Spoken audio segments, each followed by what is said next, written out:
So yeah, that Dallas Cowboys loss definitely hurt, especially because it was against the Philadelphia Eagles. But there are also a lot of positive takeaways from it, including a reason why I actually had a round of applause waiting for the Cowboys coaching staff when the game ended. And I know that that might sound controversial, but I will lay out my take in a few moments here on the show. Tonight, we will also get into the primetime performer of the game.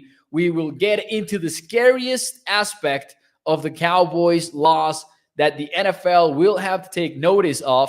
We will get into the heck yeah list, and we will recap a pivotal loss in the NFC East, but also keeping in mind that the Cowboys had a backup quarterback in there, and that, as Skywalker still said this morning, it was bound to happen at some point. So I actually just, spoiler alert, I feel pretty positive about the Cowboys lost from Sunday night. Some of you might not agree with me, but hey, let's talk about it. Let's talk about this Cowboys game.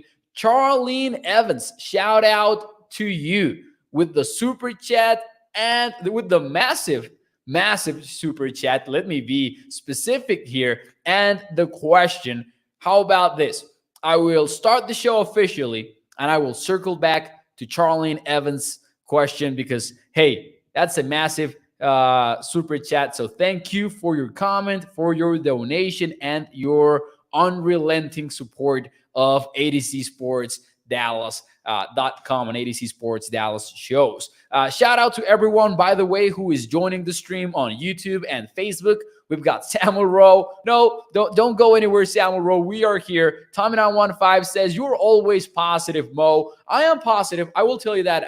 I am a positive guy, but I am always, or at least I try my hardest to be objective. So don't confuse that part, because I do think that we will be fair with everything that we are positive about. Let's see.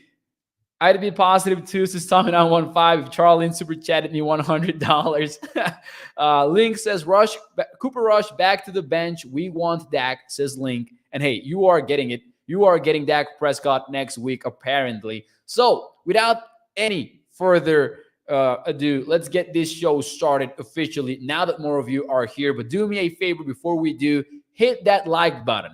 Hit that like button for this show to make it to more and more Cowboys fans. That is the biggest thing that you can do for the show. Hit that thumbs up button. And now that more of us are here, let's start the show officially. Here we go.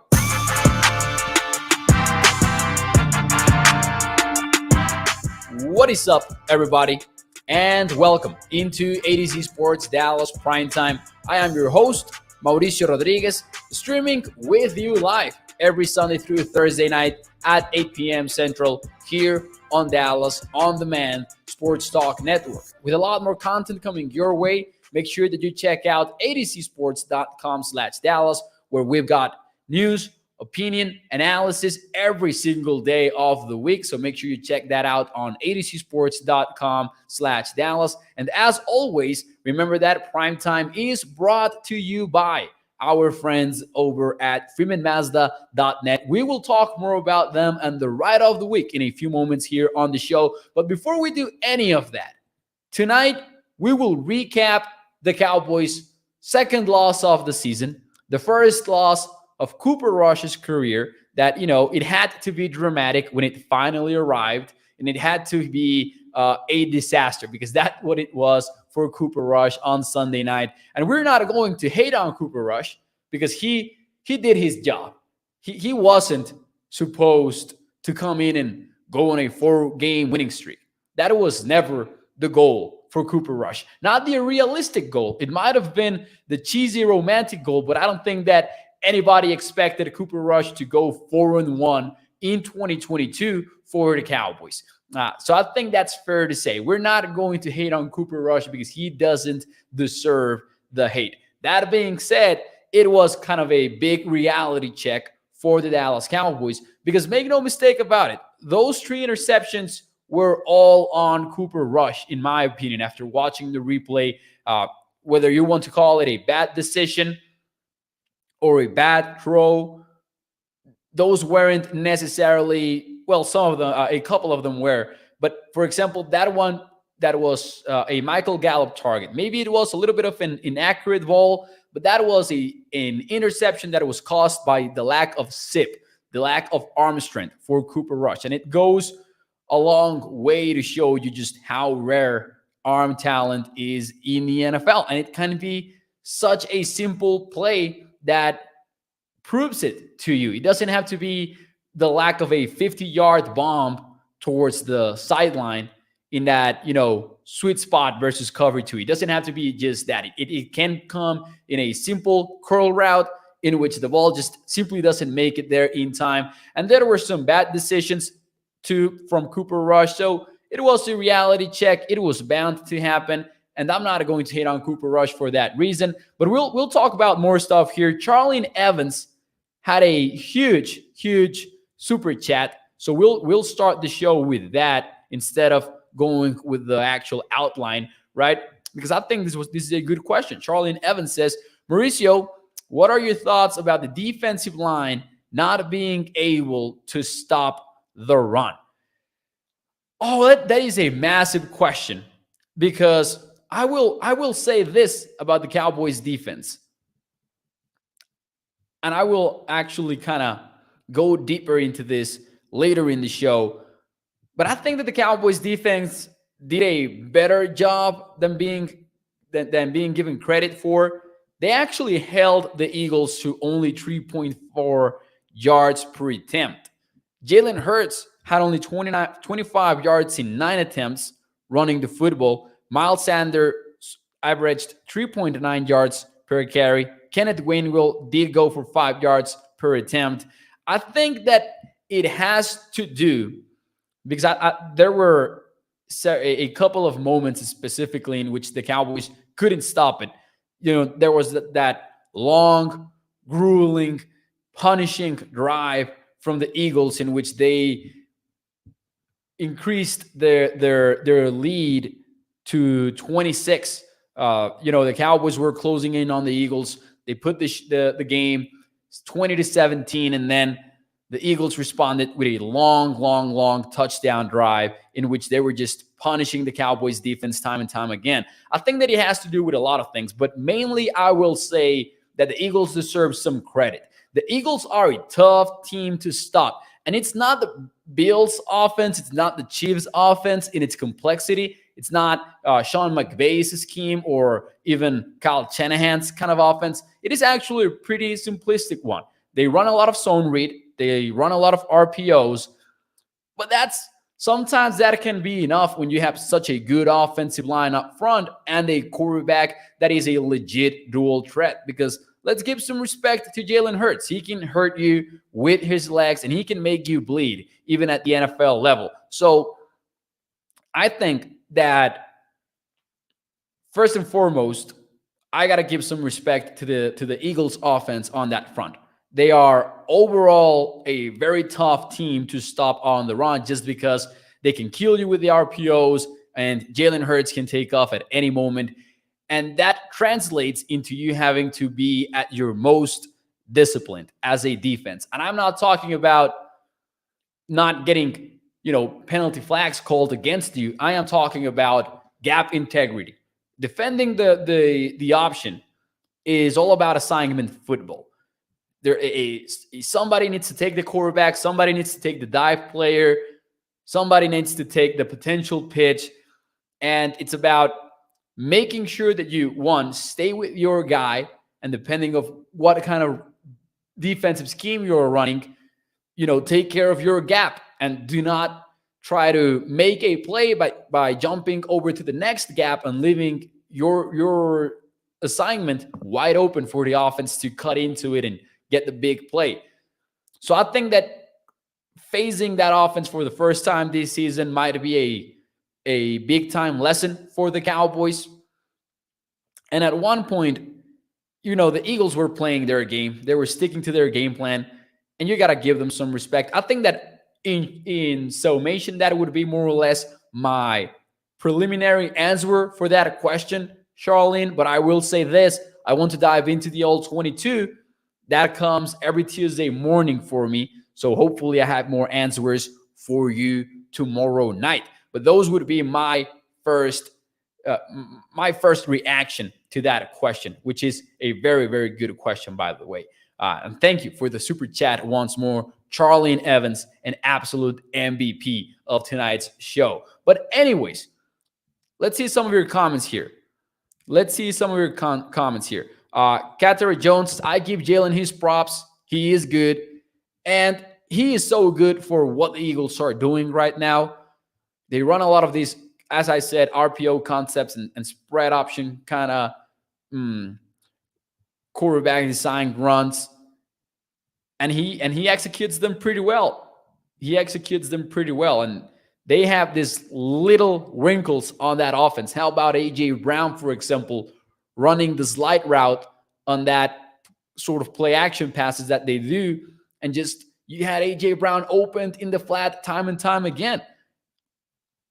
And I will tell you this, you want your defense to be up for the task, but also, since we're talking about the NFL, the opposing team also deserves some credit. And this Eagles team has sound concepts that can beat you at any point. And I cannot wait for the rematch when the Cowboys have a starting quarterback on the other side of the matchup. And speaking of which, Floyd Wright says, no way that Dak Prescott wins that game. I cannot tell you if Dak wins that game if he plays in this one, because I don't even know what the game plan would have been with Dak under center. I will say this.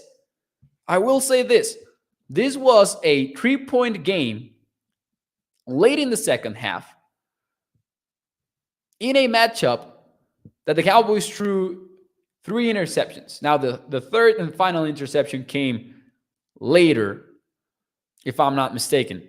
It came after the Eagles made it a 2-possession game. But whenever the game is this close and your backup quarterback throws 3 picks, I got to tell you, I think that Dak Prescott keeps this a very close game, even though I don't know what the game plan would have been or anything like that. Anyways, let's talk about the reason why I actually had a round of applause waiting for the Cowboys coaching staff when this game ended. And I know that a lot of people will not agree with me, but speaking of Cooper Rush, the Cowboys were kind of dug in a deep hole after that first half. The Eagles had the Cowboys right where they wanted them, 20-3. And if you followed the game on Cowboys Twitter, everyone was sharing pretty much the same sentiment. The NBC broadcast as well. Our takeaway was this is the one spot the Cowboys couldn't allow themselves to be in early in the game. Because if you're down by 3 possessions, that means you're going to have to throw the football. You're going to be forced to put the game in Cooper Rush's hands. You're not going to be able to hide behind that run game anymore. The quarterback's going to have to win it for you. That's what we all thought. The Cowboys disagreed, clearly. And I got to give them some props for that. Because once more, they did make it a 3-point game in the second half by doing 2 things. Number one, sticking to the run, because they didn't hesitate. They didn't shy away from pounding the rock. They trusted the defense to get the football back, and the defense answered the bell. And they stuck with the play action passes for Cooper Rush. And what happened? You had a 9-play, 79 yards touchdown drive, followed by another long drive that went for 93 yards. And that drive ended in a touchdown. It started with 6:46 seconds, I believe, in the third quarter. And then you didn't give the ball back until the fourth. That was when the Cowboys punched that second touchdown in, that was when I thought, oh, they might actually win this. Of course, they didn't. It's tough to overcome a 3-possession deficit at halftime. But I got to give the coaching staff some props for, sticking to their guns and saying, you know what? No, We disagree. Cooper Rush doesn't have to win us this game. We're going to win it the old-fashioned game, the old-fashioned way. And they got close. They got close to the Eagles, and I got to give them some respect there. Let's see some of your comments here. Link says, we were down 20 points before all those penalties started piling up. Turnovers were the biggest problems. I agree. You cannot give up the football 3 times in a game like this and expect to win. Because the Eagles, once more, they are a pretty good football team. Let's give them some credit. Now, Bruce says, remember when we blew Philly out and their fans tried to say the whole team was backups? That was fun in 2021. I will agree there. Ryan Doyle says, I am not impressed by the Eagles. Gave them 3 interceptions and 10 penalties, along with a non-challenged first down. More on that later, by the way. And they squeezed out a win. Plus, they had their home field refs. Not impressed at all. And I think I would circle back to what I said earlier on the show. I think this isn't a Chiefs kind of offense, a Bills kind of operation that the Eagles have going on.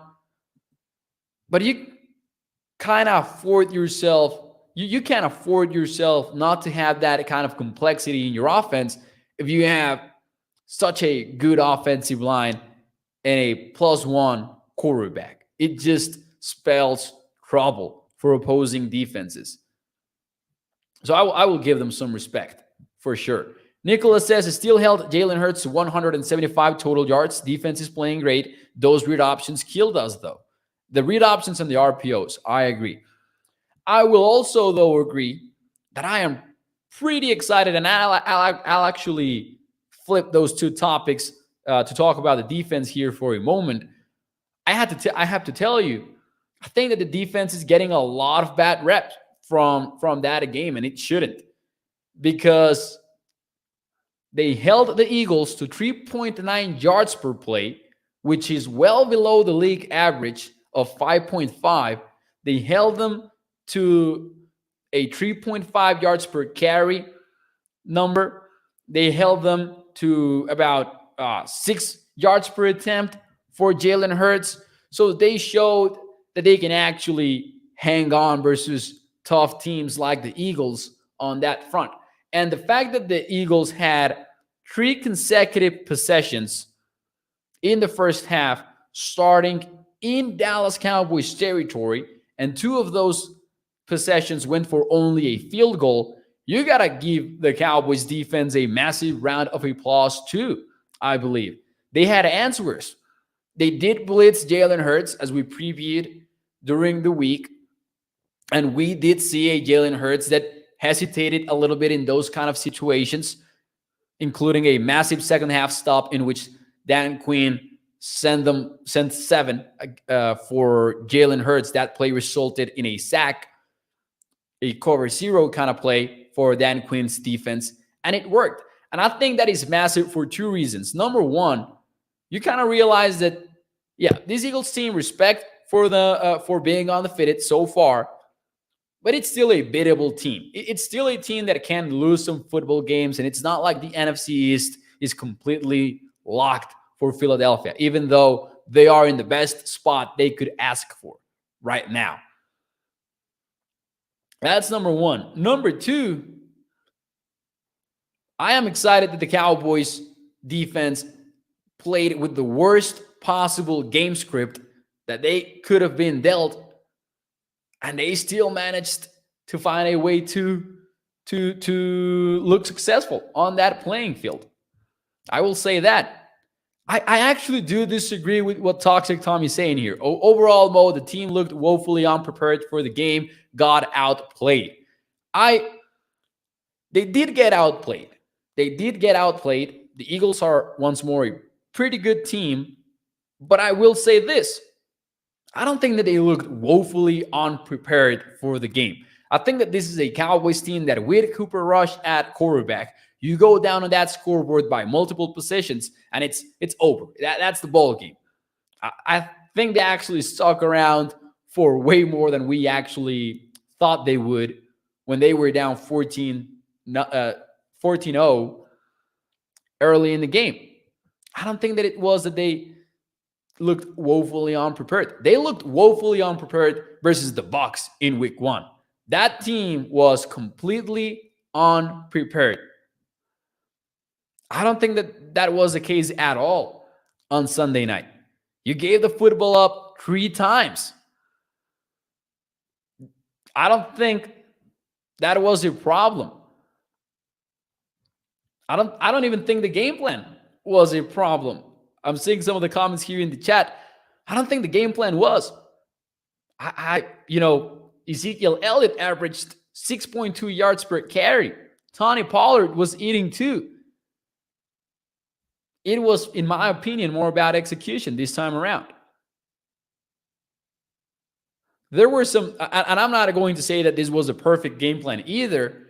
I'm just saying, the Cowboys did put together that 79-yard touchdown drive in the second half, followed by a 93-yard touchdown drive that I cannot ignore. Personally, I cannot ignore that. Although I will not sit here and, defend Kellen Moore right now, because he's still Kellen Moore and he's still a guy that we need to figure out and that has a lot to prove, as we have said before here on Primetime.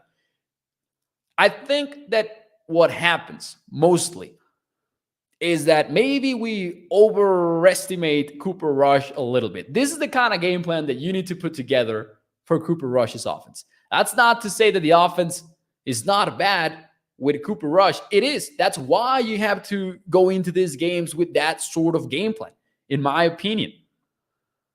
And Rash says excuses only. It's not an excuse when you say the offense is bad. The offense with Cooper Rush at quarterback was a broken product. It always was. It maybe was masked or hidden to some because of the win streak.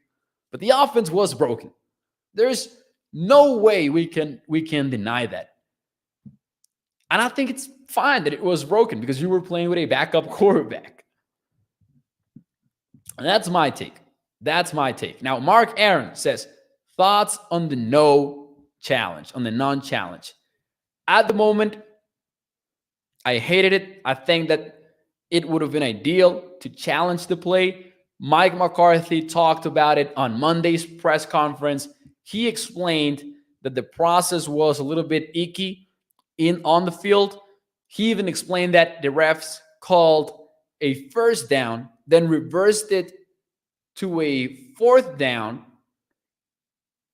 And I can see why Mike McCarthy and company maybe said, okay, if that happened, then there is no way that they find indisputable video evidence to reverse it to a first down again. I can see that logic. I still think that, the replays were very clear. That was a first down for CeeDee Lamb. So I think, number one, that was the ideal scenario, 10 out of 10. Throw that challenge flag in there, and let's see what happens. Especially, and this will tie into what I will say next, especially because you were already down 14-0, and you kind of had to realize what kind of spot you were in at that point in the game. And that spot was, it's bad. You're not going to come back easily and get yourself back into the football game. So take the risk, throw the challenge flag, and the worst thing that can happen is that you lose a timeout. I think that considering the context of the game, it was definitely worth the risk. Throw that red flag in there. The Cowboys didn't. That's part A of my answer to that question. Part B has to do with what happened after. The Cowboys going for it on 4th and 1. I love that call. In an alternate world in which the Cowboys challenge the play, it is called a 4th down. The call stands. So you still need to decide what you will do on 4th and 1. I love the decision to go for it. I know that the play didn't work, which sucked.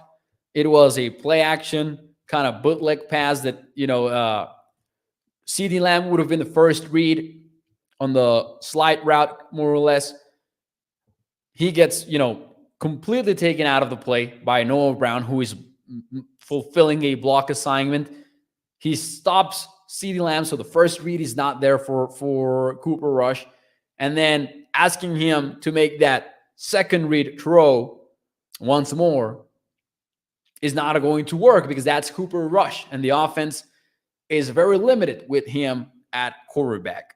So I will say that I like the decision to go for it, but I didn't like it considering that the Cowboys should have challenged that play 10 times out of 10.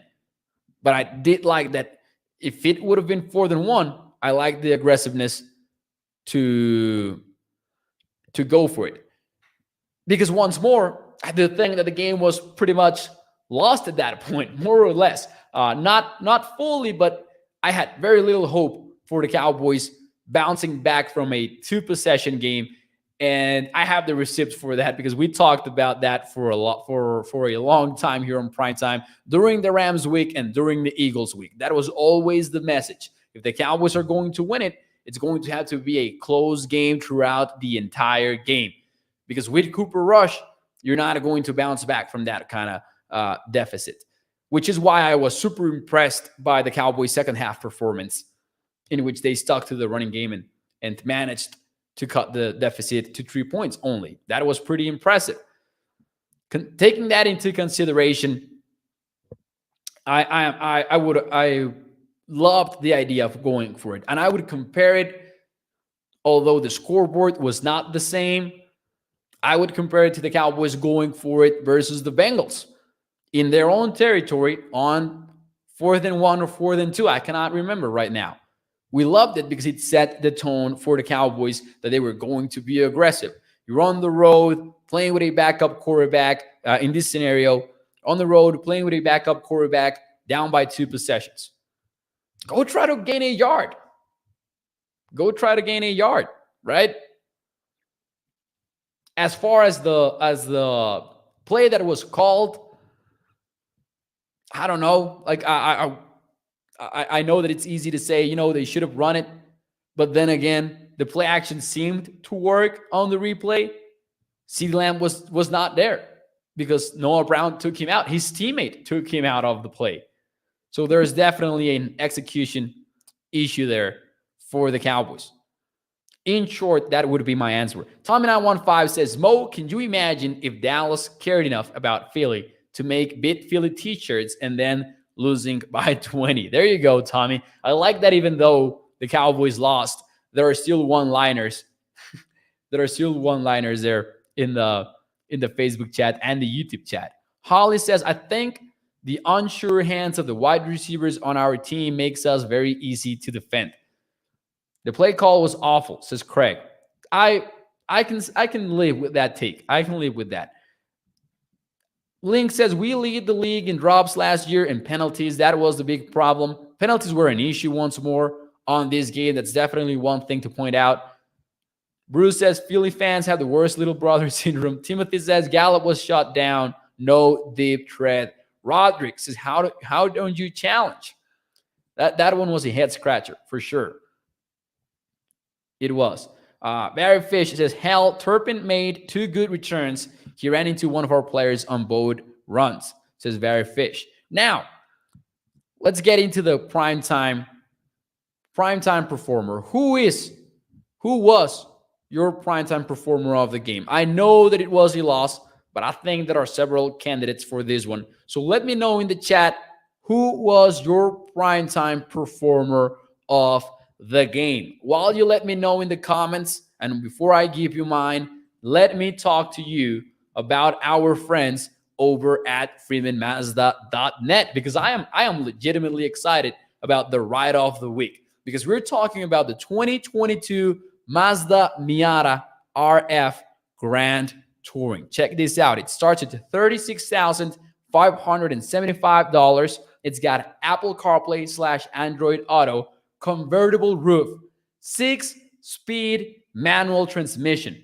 premium audio system, and a lane departure warning feature, plus a miles per gallon capacity of 26 in the city. That goes up all the way up to 34 when you are in the highway. So make sure that you check out this beauty of a vehicle, 2022 Mazda Miata RF Grand Touring on the freemanmazda.net website, a family-owned business for over 65 years. You get A-plus customer service. And when you choose Freeman Mazda, you're choosing a lifelong partnership with your car dealer. So make sure you check it out over at freemanmazda.net. Let's see who is your primetime performer of the game here in the YouTube chat and the Facebook chat. I'm looking forward to seeing this. Jake Ferguson, says Gregory. Boom. Jake Ferguson. I like that one. Alpha says sick. Reggie says sick. Russell Dyer goes with sick. A lot of Ezekiel Elliott answers here in the chat right now. Reggie Bowser, Russell, Bruce, Link, Roderick. Katara Jones goes with Parsons. And I like that one. I like that one because I know that maybe the production was not there. Like Parsons was not the most explosive players on the stat sheet. But I can assure you, when we turn up that tape, Micah Parsons will show up consistently. By the way, one thing that you will not hear me say, you will not hear me criticize Micah Parsons for exchanging words in one of the biggest rivalries in the NFL in prime time after making a play. I will not, that was not on Micah. That was a BS flag from the refs. And that was the ultimate no fun league moment of the night. Not an excuse. I'm not trying to tell you that without that flag, the Cowboys win the game or anything like that. I'm just not hating on Micah on that one. Let's see some else. I think Kears played well, says Holly, but I only watched the game once. The Water Boy, says Link.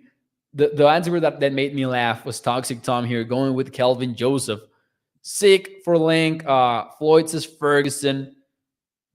Birds Nation representing Eagles fans, says CJ Gardner Johnson. Durance Armstrong for Peter Rizzo. It was a good flag, says Samuel Rowe. I will disagree with that one. I will, unless the words that were exchanged were like, no words. I don't see why you would throw that flag. I hated that call. He can exchange all the words he wants. It's Tommy 915. Just don't look right at the guy while you do it. But man, it is a primetime game. It is Cowboys Eagles. I kind of hated it, honestly. But I will tell you what, I have a bias against taunting and unsportsmanlike conduct flags like that. I am one of those that, let them talk trash all they want. Toxic Tom says Mo totally has a swear jar. Now I am the consummate professional when I am in front of the mic and in front of the camera. But if you guys ever get to know me in person, you will see that I can be a pretty big swearer. I mean, in Spanish mostly. Mark says I agree with Mo. Terrible flag. Usually they just say knock it off. Well, anyways, my primetime performer of the game had to be Ezekiel Elliott. Zeke kind of deserves an apology. He's been running the football pretty effectively this season.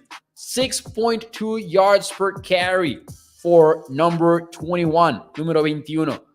4.69 yards after contact on average. And on top of that, according to Pro Football Focus, he had 3 explosive runs. That means 10 or more rushing yards. Zeke was a game changer on this one. The Cowboys still lost, but when you look at what kept the Cowboys in this one, Zeke has to be the answer, especially when the Cowboys adopted this mentality of, we don't care that we're down by 3 possessions. We're still running the football. That was a pretty badass kind of philosophy for Dallas. So yeah, Zeke Elliott is my primetime performer of the game. And with that, we can go into the heck yeah list. You guys know this. If you're new to the show, The Heck Yeah list is where we shout out some aspects of the game or some players of the game that we didn't get to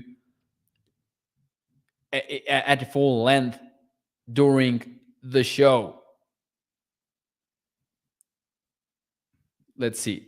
That helmet is dumb hard, says Desmond. Man, it is. Like what is that? I have never seen something like that. I agree with Desmond. That's a cold look for Zeke. All right. Birds Nation is just having the time of his life watching the show of his favorite team. That's just like, his thing. Dexter Williams says, why did we keep Parsons on the front line instead of linebacker every time? Dan plays him back linebacker. Middle was closed. As soon as Dan put him back on the line, middle open, back up. Danny's a smart man. Help me here, says Dexter Williams. I think, and I will look for a better answer for you there when I get into the tape, when I get into the All-22. I think that Micah had to play someone on the line. That is what has made him that special, in my opinion. And he had to generate some pressure, especially in the second half when Lane Johnson was ruled out for the game. You needed to do everything possible to get Micah near the football as much as you could. That helmet is giving Power Rangers vibes, says Bruce. Yeah, needed to bring that picture back up to just stare at the helmet once more. But anyways, let me know in the comments what is in your Heck Yeah list. What is something that you believe we didn't get into that we need to get into? A shout out to a player, something like that. Reggie Bowser, by the way, says we need to bring in Ndamukong Suh. Get ready for a lot of trade possibilities getting thrown out there because the trade deadline is near and the Cowboys should be buyers at the deadline. I don't know if they will. The NFL trade deadline is usually pretty boring. Robbie Anderson was traded earlier today, so maybe that was one of the first few moves. I would love a wide receiver or even, I would consider a cornerback. I don't think that a cornerback would come in and start for the Cowboys, but you can never have enough cornerbacks in the NFL, and I would consider that as well, for sure. Toxic Tom is going, for the big name here. He wants Roquan Smith. Roderick's T.Y. Hilton. Never should have let go. Ridgeway go, says Mark Aaron. Anyways, Heck Yeah list. Let's get into the Heck Yeah list. Here is mine, ladies and gentlemen. My Heck Yeah list of week 6. And by the way, do me a favor and hit the like button. If you're enjoying the show, do me a favor, hit the thumbs up. It takes 1 second to find the button, another second to smash it. So make sure you do that for me, please. Now, let's get into it. Terrence Steele is in my Heck Yeah list. That guy killed somebody on the playing field last night. He had an excellent run blocking performance for Dallas. Didn't allow pressures, if I'm not mistaken. Terrence Steele had himself a game for the Cowboys. Maybe we'll get into some clips later this week. Dallas calling the cover 0 in one of the most important downs of the game when Jalen Hurts and company didn't want to give the Cowboys back the football for them to score another touchdown. Jake Ferguson had to be on the Heck Yeah list with that touchdown grab and overall with a very good game. He has established himself as a legit, balanced tight end in the NFL. The guy can block, the guy can catch, and judging by that touchdown grab and that sneaky, crazy move that he pulled off versus Chauncey Gardner-Johnson, he can do some damage after the catch. So big respect to Jake there. And then last but not least, in my Heck Yeah list, I've got the fact that this was a very old school smash mouth kind of game. Think about it. The Cowboys there were 3 consecutive drives of that sort of old school football in which both teams were sticking with the run. The Cowboys had that 9 play, 79-yard touchdown drive that we talked about. That was followed up by yet another 15 play drive, excuse me. And then the Eagles had a drive that lasted over 7 minutes with a lot of runs, ended in a touchdown, and that kind of sealed it for them. This game did not resemble a 2022 game at all. It didn't.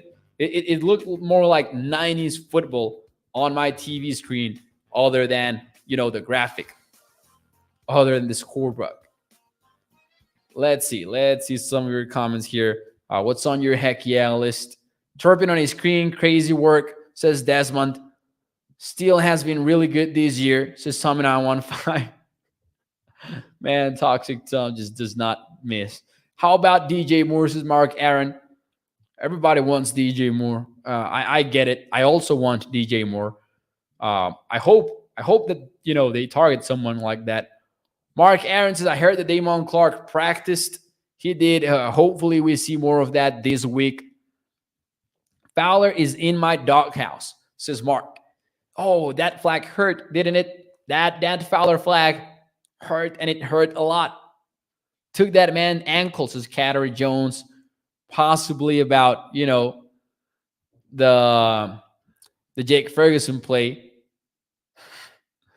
They need to use Turpin in this lot like they used Beasley, says Reggie Bowser. Poor Schultz, says Holly. He's a big dude, says Floyd Wright of Jake Ferguson. All right, ladies and gentlemen, that will do it for us. Once more, big shout out to Charlene Evans. That very well deserved shout out with that massive super chat, that massive comment. I really appreciate the support from all of you. Thank you for joining the show. Do me a favor, hit the like button. Let's watch the Yankees play some baseball. Let's see how they do. And we will see you. I will see you tomorrow night here on ADC Sports Dallas Primetime. Oh, well, the Yankees are going to play until Tuesday. Hey, there you go. I thought that I was in for a late night baseball night. But I just opened up my I use Do Not Disturb when I'm with you guys so I don't get distracted. Turns out that, we're not getting a baseball game tonight. Kind of sucks. Kind of doesn't suck because maybe opens up the door for some pitching possibilities in Game 5. Yankees game canceled, says Russell. Yeah. Rain delay, says Mark Aaron. Yeah, it was postponed already. Hey, thank you. Thank you for supporting the show. I will see you tomorrow night. Have a good one. Primetime brought to you by by FreemanMazda.net. Check out the Ride of the Week on FreemanMazda.net. And I will see you tomorrow. Adiós. Hasta mañana. Excelente inicio de semana. Bye-bye.